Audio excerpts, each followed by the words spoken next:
Now we start with the modern history of Lucent. The advent of Europeans. सबसे पहले तो Portuguese east India company जो थी वो 1498 में कहाँ पे उन्होंने अपना हेडक्वार्टर बनाया, कोचीन और गोवा में।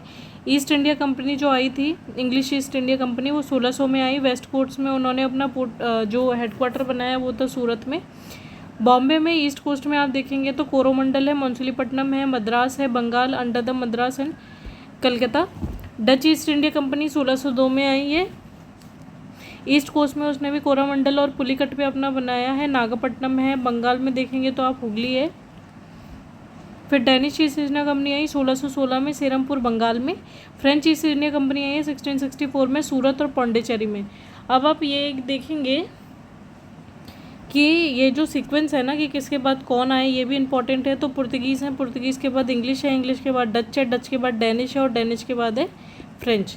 इस तरीके से आगे बढ़ेंगे। अब Danish company was forced to sell all of the settlement in India to the British in 1845।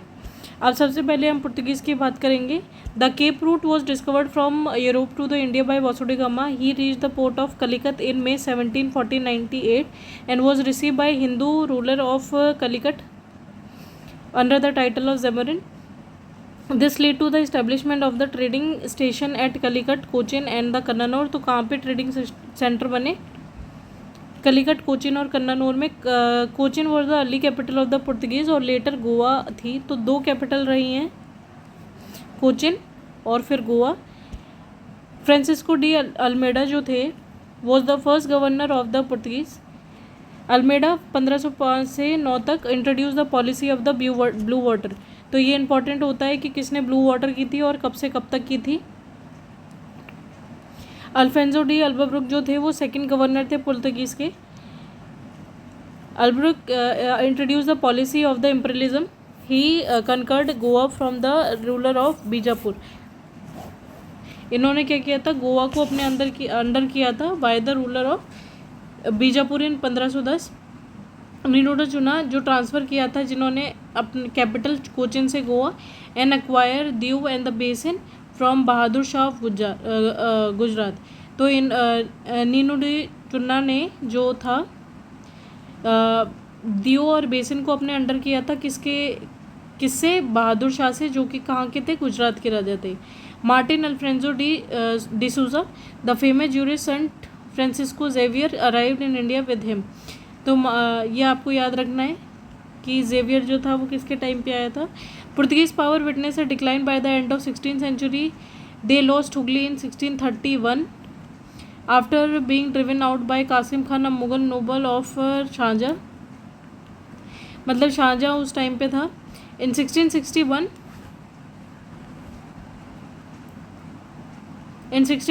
The king of Portugal gave Bombay to Charles II of English as dowry when he married the former sister। तो जो 1661 में जो Charles second है, उस Charles second of England को दहेज के रूप में जो बॉम्बे था वो दे दिया था। The Maratha captured Salsette and Bassein in 1739। In the end they were left only with Goa, Diu and Daman. और सबसे टिल 1961। तो हम ये कह सकते हैं कि जो सबसे फर्स्ट थे वो पुर्तगीज़ थे और इंडिया से जो सबसे लास्ट में गए वो भी पुर्तगीज़ हैं। अब हम बात करेंगे डच की।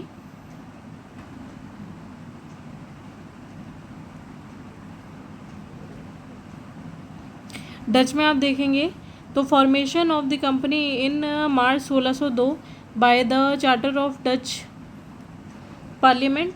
The Dutch East India Company was formed with the power to make wars and conclude treaties, acquire territories and build fortresses. The Dutch set up the factories in Mausilipatnam, Pulicat, Surat, Bilmipatnam, Karikal, Chinsura, Kasim Bazar, Barangor, Patna, Balasore, Nagapatnam and Cochin. The Dutch replaced the Portuguese as the dominant power in European trade with East, including India. Pulicat was the main center in India till 1960 after the Nagapatnam replaced it. The Dutch conceded to English after their defeat in the Battle of Bedra in 1759. तो Dutch में आपको केवल इतना ध्यान रखना है कि English के साथ जो था इनके एक बैटल हुई, जो कि बैटल ऑफ बेदारा थी 1759 में। ईयर याद होना बहुत ज़रूरी है। जिसके बाद इनका एंड हो गया इंडिया में। पुलिकट जो था, पुलिकट इनका एक सेंटर था और एक नागापट्टनम था। दैट से 2 चीज़ें बहुत है। अब बात करते हैं इंग्लिश की। Before the English East India Company establish trade in India, John Mildenhall, a merchant adventurer, was the first Indian man who has arrived in India in 1599 by over the land route, ostensibly for the purpose of trade with Indian merchant। तो सबसे पहला जो John मिडन hall है, जो एक merchant navy है, वो आया था इंडिया में। The governor and the company of the merchant of London trading into the east Indies, properly known as English India Company, was formed in 1600। Captain William Hawkins arrived in Jahangir court कब? 1609 में, to seek permission to open factory at Surat. A farman was issued by Jahangir permitted the English to build a factory in Surat. तो सबसे पहले जो captain William Hawking है वो आए थे, किसके टाइम में आए थे? जहांगीर के टाइम में आए थे 1609 में। सबसे पहली बार फैक्ट्री कहाँ पे इस्टेब्लिश की गई थी? वो की गई थी सूरत में। Sir Thomas Roe came to India as an ambassador of James one of Jahangir court. ये भी जहांगीर के कोर्ट में ही आए थे 1615 में, to obtain the permission to trade and enact factories in different part of the empire. The English East India Company acquired Bombay. Bombay कहाँ से लिया था इन्होंने? चार्ल्स सेकंड से, as a part of dowry on lease. और गिराल्ड ऑनिगर्थ जो थे वो इसके फर्स्ट गवर्नर बने थे। ये भी क्वेश्चन पूछ सकता है। Job Charnock establish a factory in Sutanati and the zamindar of these villager are Sutanati Calcutta and Govindpur was acquired by the Britishers. तो जॉब जो चॉर्नोक थे उन्होंने इस्टेब्लिश की एक फैक्ट्री कहाँ पे है? सुतानती में। और ज़मींदार बने ये 3 उसके किसके? सुल्तानती कलिकत्ता और गोविंदपुर के। यही आगे चल के जो सिटी बनी कलकत्ता के नाम से। The factory at Sutanati was fortified in 1696 and the new fortified settlement was name Fort William in 1700। तो जो सुल्तानती है करिकल है, सुल्तानती कलिकत्ता और गोविंदपुर, इन तीनों को मिलाकर ही आज हमें कलकत्ता दिखता है। और ये कलकत्ता को जब फोर्टिफाइड कर लिया गया, इसी को फोर्ट विलियम के नाम से जाना जाता है, जो कि कब हुआ? 1700 में। और किसके उसमें हुआ? अंडर में, जॉब चॉर्नोक में। In 1694, the British Parliament passed a resolution giving equal right to the Englishmen to trade with East. Trade with East, a new rival company known as the English Company of Merchant Trading of East to the East Indies was formed. The final amalgamation of the company came in 1708 under the title of the United Company of Merchant of England Trading to the East Indies. The new company continued its existence till 1858. उसके बाद तो सारा राज किसके पास चला गया था? King और queen जो थी उनके पास चला गया था। जब हम देखते हैं कि वाइसराय वगैरह बन गए थे, गवर्नर जनरल की, सेक्रेटरी की और इन सब की सीट्स आ गई थी। 1857 की जो लड़ाई हुई थी उसके बाद की बात है ये सारी। तो इस तरीके से हम देखेंगे। अब हम फ्रेंच की तरफ जाते हैं। जो फ्रेंच ईस्ट इंडिया कंपनी है वो फॉर्म्ड हुई थी, फॉर्म्ड बाय कॉलबर्ट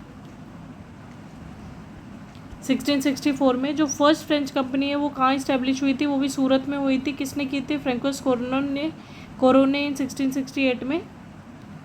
फैक्ट्री मानसूलीपट्टनम में 1669 में हुई। The French power in India was revived under Lenoir and Dumas. They occupied Mahe in Malabar, Yanam in Coromandel and Karikal in Tamil Nadu. तो मही कहाँ पे है? मालाबार। यानम कहाँ पे है? कोरोमंडल में। और करिकल कहाँ है? तमिलनाडु में। The arrival of Dupleix as French governor in India in 1742। कब आए? 1742 saw the beginning of Anglo French conflict, जिसे कार्नेटिक वॉर भी कहते हैं। अब हम पढ़ेंगे एंग्लो फ्रेंच जो वॉर हुई थी, या फिर इसको कार्नेटिक वॉर भी कहते हैं। ये कर्नाटका में एक्चुअली एक रीजन है, उसी को वहीं ये लड़ाई हुई थी, इसलिए इसको कर्नाटिक वॉर भी कहते थे। जो फर्स्ट एंग्लो फ्रेंच वॉर हुई है वो 1746 से 48 के बीच में हुई है, जिसमें जो फ्रेंच था उसने बीसीज कर लिया था मद्रास को अपने अंडर कर लिया था at Saint Thomas battle. The nawab of Carnatic army was defeated by French under the Dupleix. तो पहले में कौन जीता? अंडर द डुप्लेक्स फ्रेंच की जीत हुई। तो ट्रीटी ऑफ एक्सला चपेल जो हुई थी वो 1748 में साइन हुई, जिसमें जो एंड हुई with the end of Australian war of succession. Second Anglo French war जो हुई थी वो 1749 से 54 के बीच में हुई। डुप्लेक्स अलाइन विद मुजफ्फर जंग, जो डुप्लेक्स था वो मुजफ्फर जंग के साथ मिला हैदराबाद में। और जो चंदा साहब after the initial reverse Robert Clive emerge victorious. और जो सेकंड एंग्लो इंग्लिश की तरफ से किसने किया था? रॉबर्ट क्लाइव ने लीड किया था, और इसमें ब्रिटिशर्स की जीत हुई। इसके बाद ट्रीटी ऑफ पुरंदर या treaty of Godeheu new French governor in place of Dupleix. 1754 ended the second Anglo French war. तो treaty of Pondicherry treaty of Godeheu sign हुई है सेकेंड एंग्लो फ्रेंच वॉर के बाद। थर्ड एंग्लो फ्रेंच वॉर जो हुई थी वो 1758 से 63 के बीच में हुई। French Count de Lally captured Fort Saint David. French was defeated at Wandiwash in 1760. It was decisive defeat for the French. The Treaty of Paris in 1763 ended the third and the final Anglo French War. और इसके बाद French का नाम निशान ख़त्म हो गया राज उनका, बस वो ट्रेडिंग वगैरह के लिए रह गया, अदरवाइज़ कोई काम नहीं रह गया। तो थर्ड एंग्लो फ्रेंच वॉर जो हुई वो 1758 से 63 के बीच में हुई। इस टाइम फ्रेंच का गवर्नर कौन था? कोर्ट दी लैली, जिसने कैप्चर्ड कर लिया था फोर्ट डेविड को। उसके बाद वॉडिवश में ये हारे 1760 में, और ट्रीटी ऑफ पेरिस जो हुई थी वो 1763 में साइन की गई। तो इस तरीके से हम देखते हैं कि फर्स्ट एंग्लो फ्रेंच वॉर 1746 से 48 में ट्रीटी ऑफ एक्सले चपेल साइन हुई। सेकेंड एंग्लो फ्रेंच वॉर 1749 से 54 के बीच में हुई, जो ट्रीटी ऑफ पौंडीचेरी और गुदेचू साइन हुई। थर्ड एंग्लो फ्रेंच वॉर 1758 से 63 में हुई, जिसमें ट्रीटी ऑफ पेरिस साइन हुई 1763 में, और इस तरीके से फ्रेंच रूल ख़त्म हुआ। अब हम बात करते हैं expansion of the Bengal rule. ये हमने तो ब्रीफ में सारा देख लिया, अब हम थोड़ा चैप्टर को खोल के देखेंगे कि क्या क्या हुआ था। सबसे पहले हम बंगाल को देखेंगे। मुर्शिद कुली खान जो थे 1717 से 27 के बीच में रहे। In 1717 Murshid Quli Khan was appointed as the Bengal subedar governor by the Mughal emperor Farrukhsiyar था। जो 1717 में फर्रुखशियार जो था वो एम्परर था, और बंगाल में कौन राज कर रहा था? मुर्शिद कुली खान गवर्नर था बंगाल का। Grant of the governorship of Orissa also to him by the Farrukhsiyar in 1719. He transferred the capital of Bengal from Dhaka to Murshidabad. तो जो मुर्शिद कुली खान था उसको बंगाल और उड़ीसा का राज दिया गया बाय फर्रुखशियार, और इसने ही जो कैपिटल थी वो बंगाल से मुर्शिदाबाद ट्रांसफ़र की। उसके बाद हम पढ़ेंगे सुजाउद्दीन 1727 से 1739 तक। He was the son in law of Murshid Quli Khan. ये जो था ये दामाद था मुर्शिद कुली खान का। He was granted the governorship of Bihar. इसको क्या मिला? गवर्नरशिप कहाँ की मिली? बिहार की मिली, by the Mughal empire Mohammad Shah Rangila in 1733। तो बिहार का कौन था? सुजाउद्दीन। किसके टाइम में? मुबारक शाह के टाइम पे। फिर हम पढ़ेंगे सरफराज खान। ये सन था सुजाउद्दीन का, and murder by Alivardi Khan the deputy governor of Bihar. Alivardi Khan जो था legalized his usurpation by receiving a farman from Mughal Emperor Muhammad Shah Rangila after paying him 2 crore. He prevented the English and the French from fortifying their factories at Calcutta and Chandragore respectively. तो अली वर्दी खान बहुत capable राजा था वैसे देखा जाए तो. अब हम पढ़ेंगे सिराजुद्दीन 1756 से 1757 तक. Alivardi Khan was succeeded by his grandson Sirajuddaula. Sirajuddaula seized the English factory as Kasim Bazar on 20 June 1756. Fort William surrender but Robert Clive recovered Calcutta. On 2nd of January 1757, Treaty of Aligarh was signed where the Siraj conceded practically all the demand. British then captured Chandragore. The French settlement on March 1757. The Battle of Plassey कब हुई है 23 June 1757 में. Owing to the conspiracy of नवाब. तो मीर जाफ़र कौन था उस time पे? मीर बख्शी था. मनिक चंद्र जो था वो इंचार्ज था कलकत्ता का. आमी चंद जो था वो सिख गुरु था, सिख मर्चेंट था. जगत सेठ जो था वो बिगेस्ट बैंकर था. और कादिम खान जो था कमांडर था नंबर ऑफ नवाब ट्रुप्स. तो इस तरीके से हम देखते हैं जो इंग्लिश थे उन्होंने छल से मतलब बाय हुक और बाय क्रुक करके उन्होंने 1757 की जो लड़ाई हुई है प्लासी की वो जीती थी. उन्होंने जो मीर जाफिर था जो मीर बख्शी था उस टाइम पे. मानिक चंद जो था ऑफिस इंचार्ज था कलकत्ता का. अमी चंद जो था वो रिच मर्चेंट था. जगत से एक बिगेस्ट बैंकर था बंगाल का. कादिम शाह जो था commander a large number of the nawab troop. इन सबको अपने किसी तरीके से चकमा देके उसने अपने तरफ कर लिया जिसकी वजह से जो सिराजुद्दौला था वो 23 जून 1757 में जो बैटल ऑफ प्लासी हुई उसमें हार जाता है. अब हम बात करेंगे मीर जाफ़र की 1757 से 60 तक. Free trade in Bengal, Bihar and Orissa. It receive the zamindar of 24 Parganas. Mir Jafar however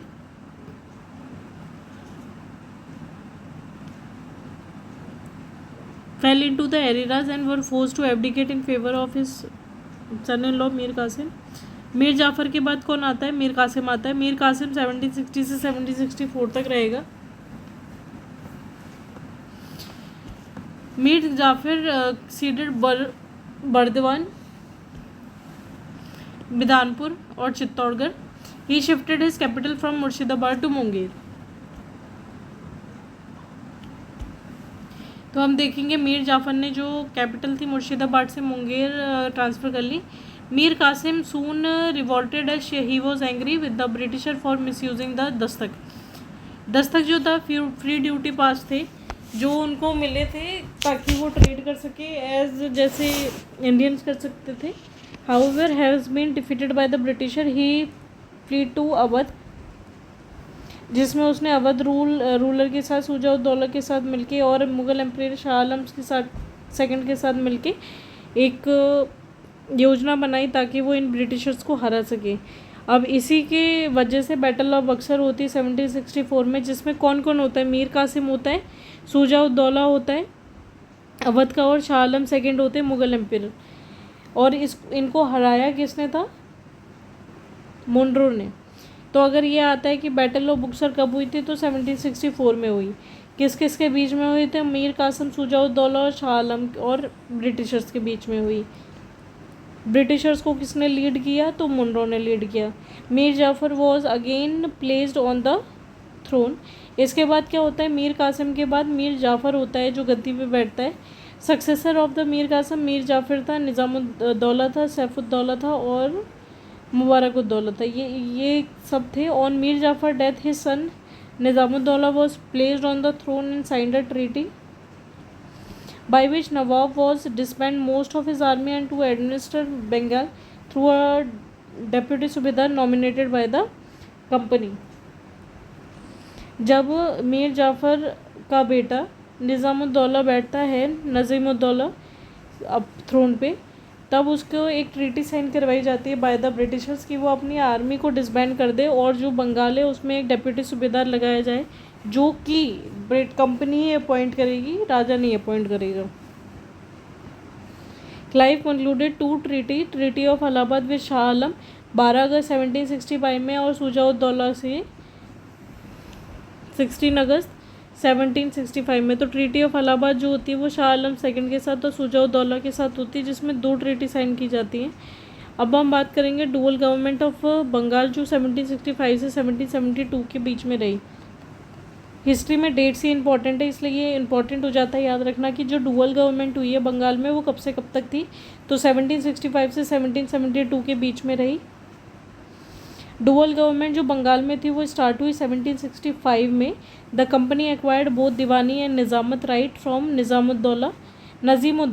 जो कंपनी थी उसने एक्वायर्ड किया दीवानी और निज़ामत राइट किससे? निज़ामुद्दौला से, जो नवाब था बंगाल का। But the company did not take over direct administration in the revenue collection. Warren Hasting ended the dual system of the government in 1772। अभी हमने पढ़ा कि जो मीर जाफ़र के बाद निज़ामुद्दौला जो था उसका बेटा जो बैठा गद्दी पे, तो उसके टाइम पे जो बंगाल का जो गवर्नर था वो कंपनी बनाएगी और ये सब करके उन्होंने दीवानी राइट और निज़ामत राइट, दैट इज़ जो डायरेक्ट एडमिनिस्ट्रेशन था और जो पैसे थे रेवेन्यू कलेक्शन, ये दोनों चीज़ें अपने अंडर ली। लेकिन चतुराई ये दिखाई कि वो खुद नहीं बैठे बल्कि एक डमी जैसे किसी को बैठा देते हैं, बस उसको बैठा दिया। तो इस हिसाब से उनके पास ना जिम्मेदारी आई, किसी भी तरीके की जिम्मेदारी नहीं थी, पर टोटल कंट्रोल था। और वॉरेन हेस्टिंग जो थे उन्होंने डुअल सिस्टम को ख़त्म किया 1772 में। बहुत इंपॉर्टेंट बात है ये। आता है कि डुअल गवर्नमेंट कब ख़त्म हुई और किसने ख़त्म की, तो आपको बताना पड़ेगा। वॉरेन हेस्टिंगटन इन 1772। अब हम बात करते हैं मैसूर की। मैसूर जो था वो हैदर अली 1761 से 1782 के बीच में देखें लगभग 20 साल का ही है। तो हम देखते हैं कि कैसे कैसे हुआ। Hyder Ali began his career as a soldier in the service of Mughal state Mysore state. Later he became the faujdar of Dindigul. तो ये आ जाता है कि जो हैदर अली था वो फौजदार कहाँ का था? तो दिंदीगुल का। He establish a modern arsenal in Dindigul with the help of the French. In 1761, he overthrew the Nanzar, the powerful prime minister of the Vodiyar king Krishnavan, and upsurged power through continued to recognize Krishna Raja I as the lawful ruler. तो उसने लड़ाई करता रहा और जब तक कृष्ण राजा first जो थे वो रूलर नहीं बन गए। जो पहला एंग्लो मैसूर वॉर हुआ वो 1766 से 1769 के बीच में हुआ, 3 साल चला, जिसमें हैदर अली डिफीट हुआ ब्रिटिशर से और ट्रीटी ऑफ मद्रास साइन हुई 1769 में। सेकेंड एंग्लो मैसूर वॉर जो हुआ वो 1780 से 84 के बीच में हुआ, जिसमें जो वॉरेन हेस्टिंगटन ने उसने अटैक किया फ्रेंच पोर्ट को, महे को, which was in Hyder Ali territory. जो वॉरेन हेस्टिंग है उसने अटैक किया फ्रेंच पोर्ट को महे में, जो कि हैदर अली के टेरिटरी में थी। Hyder Ali lead a joint front with the Nizam and the Maratha in capture Arcot. In 1781 Hyder Ali फिर से डिफीट हुआ at Porto Novo by Eyre Coote. Important, he died during the second Anglo Mysore war. तो जो हैदर अली है वो दूसरे एंग्लो मैसूर वॉर में मार दिया गया। टीपू सुल्तान का देखते हैं 1782 से 1799 के बीच में। हैदर अली वो succeeded by his son Tipu Sultan in 1782। He continued the second Anglo Mysore war till 1784, 2 साल तक के लिए। द ट्रीटी ऑफ मंगलोर, तो जो सेकेंड एंग्लो मराठा वॉर के बाद जो हुई थी ट्रीटी ऑफ मंगलोर थी 1784 में, साइंड हुई टीपू सुल्तान और ब्रिटिशर्स के बीच में। जो थर्ड एंग्लो मैसूर वॉर है वो 1790 से 92 के बीच में होता है, जिसमें Maratha and Nizam aided the britisher. इस बार जो मराठा और निज़ाम थे उन्होंने ब्रिटिशर्स का साथ दिया। कॉर्नवालिस ने कैप्चर्ड किया बंगलोर को। By the treaty of Srirangapatnam 1792 Tipu ceded half of its territory. जो थर्ड एंग्लो मैसूर वॉर हुआ 1790 से 1792 के बीच में, उस टाइम कौन था हेड? ब्रिटिशर्स की तरफ से लीड कौन कर रहा था? कॉर्नवालिस कर रहा था। और उस टाइम कौन सी ट्रीटी साइन हुई? Treaty of Srirangapatnam in 1792। Fourth Anglo Mysore war जो हुआ वो 1799 में हुआ। जो लॉर्ड वेलेस्ली था, attack and Tipu Sultan died. Lord Wellesley जो था वो अटैक हुआ और टीपू सुल्तान आखिरकार मारे गए। Tipu was the only Indian ruler who have understood the importance of the economic strength at the foundation of the military strength. Tipu establish the embassies to the France, Turkey, Iraq, Iran and Pegu.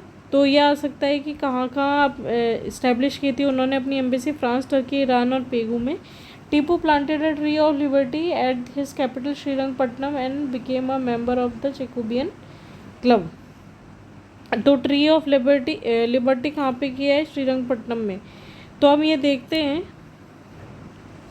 तो जो पहला जो हुआ था first Anglo Mysore war 1766 से 69, कौन सी treaty sign हुई? Treaty of Madras. सेकंड जो एंग्लो मैसूर वॉर हुआ वो किसके लीड में हुआ? वॉरेन हेस्टिंग के लीड में हुआ। कहाँ हुआ? इसमें लास्ट में हैदर अली जो था वो डिफीट हुआ बाय इन पोर्टो नोवो बाय आयरकुट।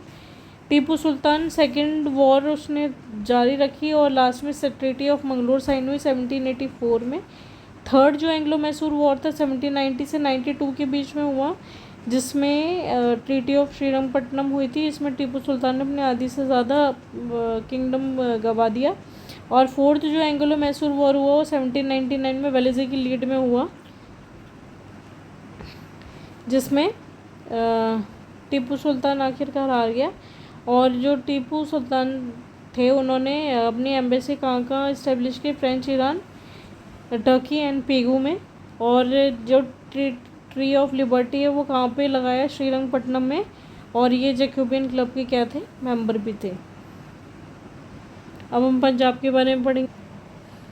पंजाब में देखते हैं हम Guru Gobind Singh 10th and the last guru of the Sikhs transform the religion sect into the military brotherhood. तो हम देखते हैं कि जो पंजाब है उसमें गुरु गोबिंद सिंह थे जो 10वें गुरु थे और यही लास्ट गुरु हैं। जब हम अकबर जहांगीर के बारे में पढ़ रहे थे, जहांगीर के बारे में जब हम पढ़ रहे थे तब हमने देखा था कि वहाँ पे हमें गुरूज़ के बारे में मिला था कि कैसे फांसी की सज़ा दे दी थी। और उसी का बदला लेने के लिए गुरु गोबिंद सिंह ने 10th और लास्ट जो गुरु थे उन्होंने उसको एक खालसा जैसा बनाया था ताकि वो बदला ले सके। In the conclusion in the disorder that followed the invasion of Nadir Shah and Ahmad Shah Abdali, the Sikhs increase their military strength and become a strong power. उसी टाइम पे नादिर शाह और अहमद शाह अब्दाली आप देखेंगे थर्ड बैटल ऑफ पानीपत में भी आपको देखने को मिलेगी, जो कि इंक्रीज करेगी मिलिट्री स्ट्रेंथ को and become a strong power. Maharaja Ranjit Singh जो थे वो 1792 से 1839 के बीच में थे। He was the great Indian ruler of his time as founder of the Sikh rule in the Punjab. तो हमें याद रखना है कि Maharaja Ranjit Singh is the founder of Sikh rule in Punjab in 1780 at Gujranwala. He occupied Lahore in 1799 and made his capital. He conquered Amritsar in 1802, Ludhiana और उसके साथ ही कनारा, अटोक, मुल्तान, कश्मीर, हज़ारा, बानू, देराजत और पेशावर को अपने अंडर लिया। जो उनके सक्सेसर थे वो थे खड़क सिंह, नौनिहाल सिंह, शेर सिंह और दलीप सिंह। जो सिख पावर थी वो broken by the British after the death of Ranjit Singh. First Anglo Sikh war जो हुआ है 1845 से 46 के बीच में हुआ। Sikh was defeated in all the 4 battles at Mudki, Firoza, Aliwal और सोबरन। जो ट्रीटी ऑफ लाहौर हुई वो 1846 में साइन हुई और किसने करी? एंडेड किया वॉर को। और सन हेनरी लॉरेंस जो थे वो पहले रेजिडेंट बने, very important. Second Anglo Sikh war जो थी वो 1848 से 49 के बीच में हुई, जो डलहौजी था उस टाइम पे। और सर जॉन लॉरेंस जो थे वो फर्स्ट चीफ कमिश्नर बने पंजाब के। तो आप कंफ्यूज मत होइएगा, सर हेनरी लॉरेंस है ये और ये सर जॉन लॉरेंस है, ये फर्स्ट चीफ कमिश्नर है पंजाब के। नवाब ऑफ बंगाल, अब हम देख लेते हैं जो भी हमने पढ़ा है उसका समअप हो रहा है ये ब्रीफ में। तो जो नवाब ऑफ बंगाल कौन है? मुर्शीद कुली थे। फिर जाफर खान है 1713 में, ट्रीटी ऑफ अलाहाबाद 1765 में एनेक्स हो गया। मराठा जो था वो 1720 में बाजीराव फर्स्ट था उनके, और 1801 में सब्सिडरी अलायंस से ये ख़त्म हुआ। नवाब ऑफ कार्नेटिक या आरकोट 1720 में शहादतौला खान, 1801 में subsidiary alliance. Nawab of Awadh 1722 में मीर मोहम्मद अमर शहादत खान जो थे 1801 में सब्सिडरी अलायंस, और 1856 में डलहौजी ने अंडर ले लिया। निज़ाम ऑफ हैदराबाद 1724 में मीर कमीरुद्दीन चिन किलिच खान निज़ाम उल मुल्क जो थे 1798 में सब्सिडरी अलायंस हुई। मैसूर हैदर अली 1761 में और 1799 में सब्सिडरी अलायंस। पंजाब जो था 1792 में रंजीत सिंह और 1849 में डलहौजी ने अंडर ले लिया। तो इस तरीके से एनेक्सेशन हुआ, सबका हमें याद रखना पड़ेगा। Economic impact of British rule, इसको हम 3 स्टेजेस में समझेंगे कि इस तरीके से जो इकोनॉमिक इम्पैक्ट हुआ वो इंडिया पे हुआ। सबसे पहले तो फर्स्ट स्टेज था वो था मर्चेंटाइल फेज, 1757 से 1813, प्लासी के बाद की बात हो रही है यहाँ पे। East India Company used its political power to monopolise trade and dictate terms to trade of Bengal. Imposition of the inflated prices on the good lead to the capitalism whereby wealth flowed out of the barrel of the British trader gun. Revenue of Bengal were used to finance export to the Indian. तो इस तरीके से सिर्फ ये trade कर रहे थे, उसमें मुनाफा कमा रहे थे और इंग्लैंड में भेज रहे थे, वहाँ से मतलब मुनाफा ही चल रहा था इनका।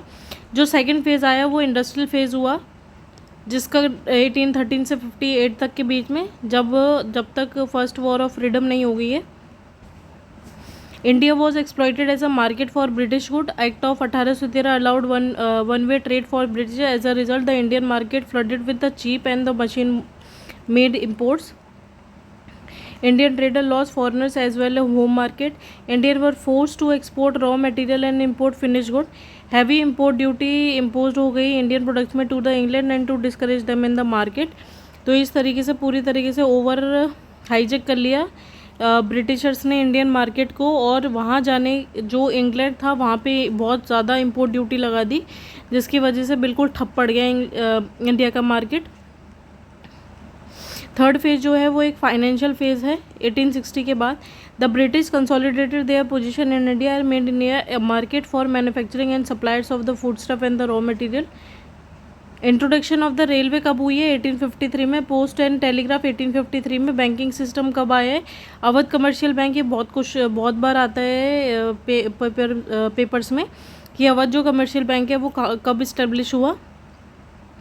तो देखेंगे railway 1853, post and telegraph 1853, banking system जो कि अवध कमर्शियल बैंक था 1881 में।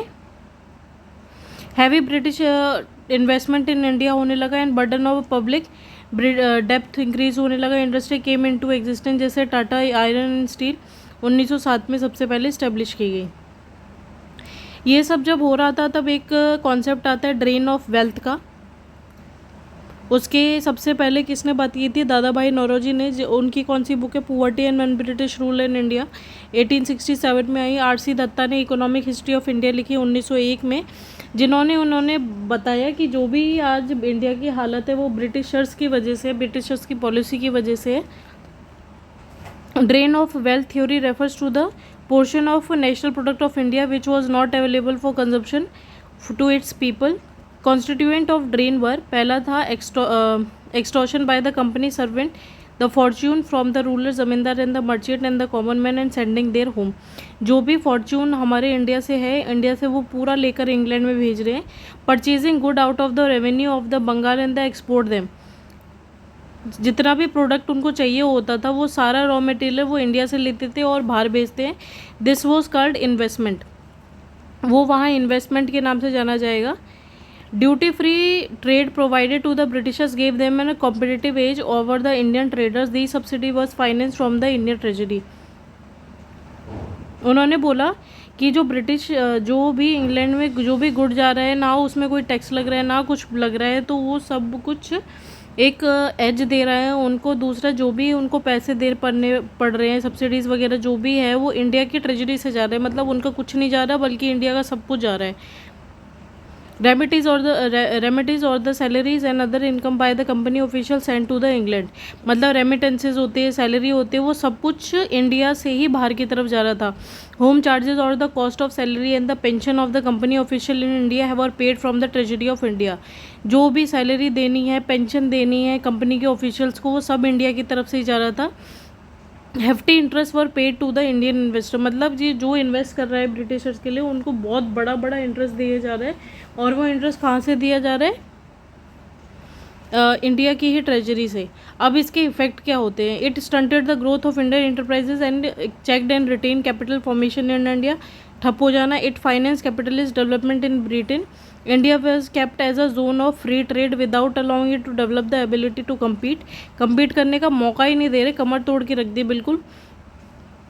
Plantation, mine, jute mines, banking, shipping, export import concern promoted as a system of interlocking capital. ये सारी चीज़ें बढ़ाई जा रही है, लेकिन ये सिर्फ किसके लिए बढ़ाई जा रही है? कैपिटलिस्ट जो चीज़ है उसको बढ़ाने के लिए इन चीज़ों पे ध्यान दिया जा रहा है। It drains resources from India. और ये कुल मिला के जो इंडिया का रिसोर्स है वो सब खाली करने में लगे हुए हैं। तो इस तरीके से ये एक बहुत अच्छा आंसर बनता है। अगर आप किसी भी मेंस आंसर राइटिंग के लिए भी अगर आप लिखना चाहते हैं तो आप लिख सकते हैं। काफ़ी अच्छा आंसर एक तरह के फॉर्मेट करके दिया हुआ है इन्होंने। लैंड रेवेन्यू सिस्टम समझते हैं। किसी भी आप जाएंगे तो उसका जो किसी भी किंगडम का या किसी भी लैंड जो होता है वो सबसे इम्पोर्टेंट होता है। तो लैंड को किस तरीके से इन्होंने देखा, क्या सेटलमेंट किया, कैसे उन्होंने टैक्स लिया, वो सब हम देखेंगे। लैंड रेवेन्यू सिस्टम में सबसे पहला है वो है परमानेंट सेटलमेंट या फिर स्थायी बंदोबस्त। जो इंट्रोड्यूस हुआ, पहले आपको इलाके याद, मतलब वो जगह याद होनी चाहिए जहाँ पे ये लगाया गया। जैसे Bengal, Bihar, Orissa, district of Banaras and northern district of the Madras by Lord Cornwallis. तो बंगाल, बिहार, उड़ीसा, बनारस और नॉर्दर्न डिस्ट्रिक्ट जो थे मद्रास के, यहाँ तक मतलब आप देख सकते हैं कि कुछ नॉर्दर्न पार्ट, ईस्टर्न पार्ट और साउथ का थोड़ा सा पार्ट है, उधर परमानेंट सेटलमेंट लगाया गया। और किसने लगाया? लॉर्ड कॉर्नवालिस ने 1793 में। जॉन शोर जो थे जॉन शोर ने प्लान किया था ये परमानेंट सेटलमेंट की किस तरीके से काम करेगा। It declare zamindar as the owner of the land, hence they could keep 1/11 of the revenue collected to themselves. और उसमें से 10/11 जो भाग है वो सारा ब्रिटिशर्स को जाएगा। Assured of their ownership, many zamindar style in town absentee landlordism and exploited their tenants. और इस तरीके से जैसे इसको अगर समझना है तो आज भी हम ये देखेंगे। जैसे एक घर है, उसको आपने किराए पे दिया, तो जो मकान माल, ये घर है और उसको किराए पे दे दिया। अब इस किराए के मकान का जो रेंट है वो कोई और ले रहा है, लेकिन जो असली मालिक है वो फॉरेन में जाके रह रहा है। तो जिसका जितना भी रेंट होगा वो ये जो बीच का है वो बीच का ही ये जाके दे देगा मकान मालिक को। लेकिन खुद के लिए अगर ये प्रॉफिट कमाना चाहता है तो जो भी यहाँ किराए के लिए आएगा, मान लीजिए यहाँ का किराया मकान मालिक ने रखा है 10,000 रुपये, लेकिन ये जितने भी लोग आ रहे हैं उनको बता रहा है कि 15,000 रुपये किराया है। तो जो भी लोग आएंगे वो तो 15,000 ही देंगे इस बिल्डिंग का। तो ये 10,000 तो दे देता है मालिक को, बीच वाला, और जो बाकी के बचे 5,000 है ये वो अपने पास रख लेता है। यही सेम चीज़ हो रही थी कि सारे जो ज़मींदार होते थे वो टाउन में जाके रहने लग गए, और जो किसी और के नाम कोई और इनसे रेंट ले रहा था, और इस तरीके से एक्सप्लॉइट किया जा रहा था टेनेंट्स को। जैसे 10 रुपये अगर इनका कर्ज है तो 10 की बजाय ना लेकर 12 रुपये ले रहे हैं, जिसमें से 10 रुपये उसको भेज दे रहे हैं जिसका ये लैंड है, और बाकी 2 रुपये इसका ले रहे हैं। अगर यही 12 रुपये 25 रुपये या 26 रुपये में बदल जाए तो किसान तो गया, और ये बस अपना फ़ायदा जितना हो सकता है उतना कमा रहे हैं। रैयतवारी सिस्टम जो थी वो बम्बे और मद्रास में चली, मतलब ये सदर्न पार्ट में चल रही थी। और इसको किसने तैयार किया था? मुनरो एंड चार्ल्स रेड ने। ये यूपीएससी का एक बार क्वेश्चन रह चुका है कि रैयतवारी सिस्टम किसने लागू किया था, तो मुनरो और चार्ल्स रेड ने। In this a direct settlement was between the government and the new cultivator. इसमें क्या था कि जो ब्रिटिश के ऑफिशियल्स थे और जो जिसका वो ज़मीन होती थी उनके बीच में डायरेक्ट संबंध होते थे किराए के लिए, their revenue was fixed for a period of not exceeding ने 30 साल के लिए वो 30 साल के लिए फिक्स कर दिए जाते थे ज़्यादा से ज़्यादा, उसके बाद वो फिर चेंज होते थे on the basis of the quality of the soil and nature of the crop. It was based on the scientific research theory of Ricardo. The position of the cultivator became more secure, but the rigid system of revenue collection often forced him into the clusters of the moneylenders. Besides, the governor itself became a big zamindar and retained the right to enhance revenue at will, while the cultivator was left at the mercy of the official. अब रेयतवारी system में क्या होता था, जो रेयत होता था वो कहते थे, जो जुताई करता है किसान को ही कहते थे. अब ये क्या होता था, जो ब्रिटिश ऑफिशियल है उनके साथ डायरेक्ट होता था इनका कांटेक्ट. हर 30 साल में रेवेन्यू फिक्स किया जाता था डिपेंडिंग ऑन कि कितना आपके पास लैंड है, कौन सी क्रॉप उस पर उगती है, कितनी उगती है, तो उस हिसाब से. तो एक तरीके से देखा जाए तो ये काफ़ी अच्छा था in comparison to permanent settlement, क्योंकि परमानेंट सेटलमेंट तो एक बार फिक्स हो गया तो फिक्स हो गया, जबकि यहाँ पे हर 30 साल में चेंज हो रहा है चीज़ें. और दूसरी चीज़ है कि कोई फ़र्क नहीं पड़ता लैंड वैंड से, लेकिन यहाँ पे पूरा लैंड देख के क्रॉप देख के उस हिसाब से तय होता है. लेकिन सबसे बड़ी प्रॉब्लम ये हो रही थी कि जैसे लैंड फिक्स हो गया, भले ही उनकी क्रॉप हो ना हो, कर बर्बाद हो जाए, लेकिन फिर भी उनसे रेंट लिया जाता था. अब इस रेंट से बचने के लिए और चुकाने के लिए वो मनी लैंडर्स के पास जाते थे, और मनी लैंडर्स ऐसा उनको इंटरेस्ट में फंसा देते थे जिससे वो कभी बाहर ही ना निकल पाए. अब देखते हैं माहलवारी system. Mahalwali system is the modified version of the zamindar settlement introduced in the Ganges River NWFP part of the Central India and the Punjab. तो हम ये देखते हैं कि गंगाज वैली में NWF में पार्ट ऑफ सेंट्रल इंडिया और पंजाब में क्या था, माहलवारी सिस्टम है. Revenue settlement was to made with the villager और the estate with landlords. In western UP, a settlement was made with the village communities which maintain a form of common ownership known as बेचारी और with mahals which were a group of villages. Revenue was periodically revised. Mahalwari system में क्या होता था कि एक villages का cluster बनाया जाता था कि इतने विलेजेस हैं इसके अंदर और इनका जो रेवेन्यू होगा वो इतना आना चाहिए, जैसे 50,000 आना चाहिए इतने विलेजेस से. तो अब क्या हुआ, ये पीरियोडिकली कैलकुलेट होता था, मतलब हर फिक्स टाइम के बाद इसको कैलकुलेट किया जाता था. तो इस हिसाब से इसी को कहते हैं महल. और ये किसको दिया जाता था, कॉमन ओनरशिप थी बेचारी.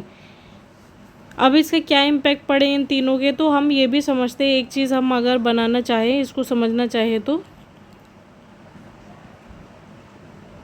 कि ये वाला जो एरिया है ये वाला परमानेंट सेटलमेंट से ग्रसित था. बॉम्बे और ये मद्रास वाला एरिया इसमें थी रियायतवारी सिस्टम, और ये जो ऊपर का हिस्सा बचा ये वाला पूरा इधर कौन था, माहलवारी सिस्टम. तो अगर आपसे रीजन पूछता है कि माहलवारी सिस्टम कहाँ था और परमानेंट सेटलमेंट कौन से रीजन में इंडिया के लगा हुआ और रेतवारी किस में लगा था, तो अब अच्छे से दे पाएंगे जवाब.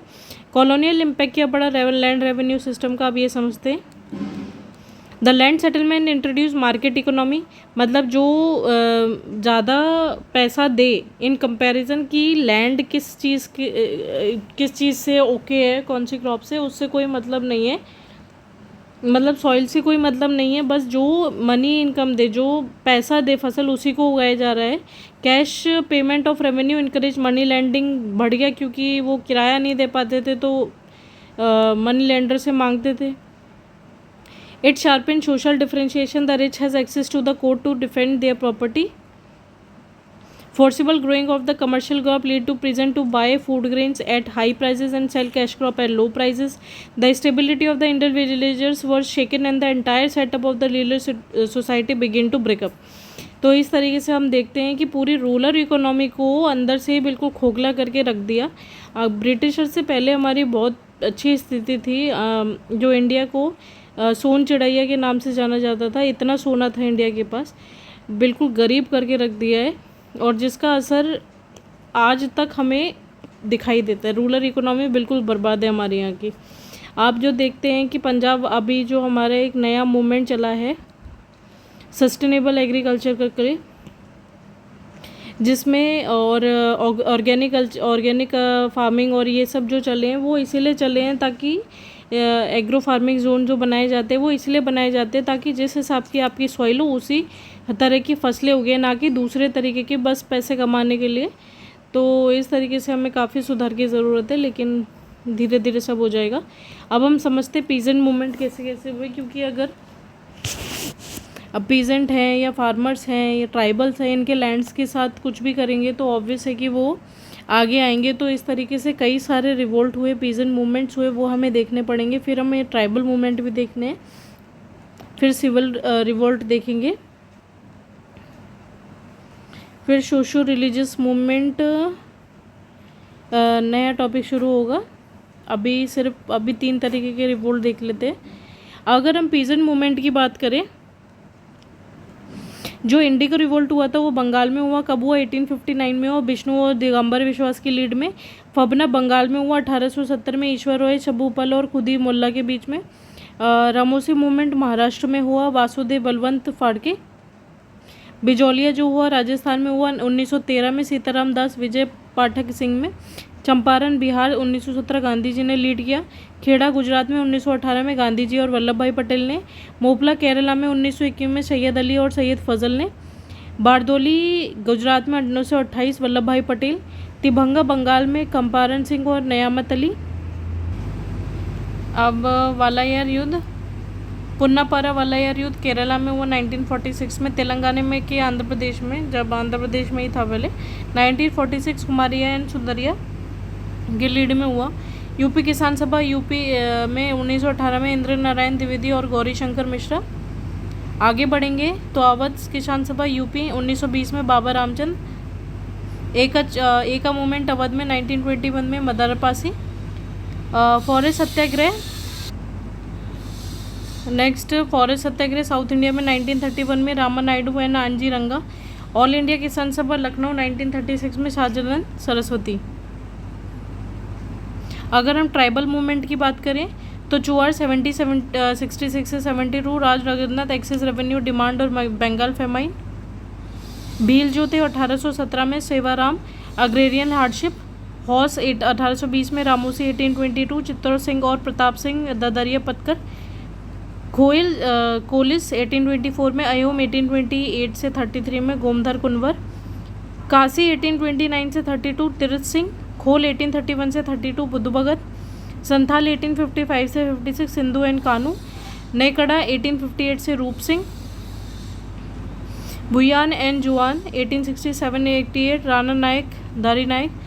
कंचन आगस 1882 में, संबोधन के लीड में। मुंडा 1899, Birsa Munda. Important, very important लोगों बोलते हैं इसको, यह याद रखना, यूपीएससी क्वेश्चन बन चुका है एक बार। भील्स 1913 से गोविंद गुरु की लीड में। ऑरेंज 1917 जत्रा भगत एंड अदर भगत। कोलियांस 1922-24 में, अलूरी सीतारमन रावजू। और नागा 1932 जदुगी एंड रानी यदन्यू। अब हम बात करते हैं सिविल रिवोल्ट की। सन्यासी बंगाल 1780 में, lead by the religious monk again British restriction. कथा बोमन रिवोल्ट 1392 में, वीर पांड्या कथा बोमन की लीड में। पैक रिवोल्ट उड़ीसा में हुआ 1804 से 6 के बीच में, बख्शी जगन्नाथ बंधु। वेलुथम्पी त्रवनकोर में 1905 में वेलुथम्पी ने लीड किया। कित्तूर रिवोल्ट जो हुआ चिम्बानो और याप्पा के लीड में हुआ। आगे पागलपंथी जो है वो करम सिंह और टीबू। राजू जो 1817 में, वीरभद्र राजू और फेरजी हजी सेमतुल्ला एंड दादू मियाँ। सातवांदा महाराष्ट्र में 1839 में, पौध सावत ने। कूका भगत जवाहर मल।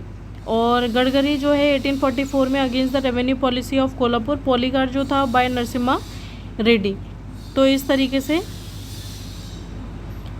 ये सारे जो रिवोल्ट से हमने ख़त्म किया। अभी ये सोशल रिवोल्ट बचा हुआ है और ये थोड़ा सा ही है अब, ठीक है।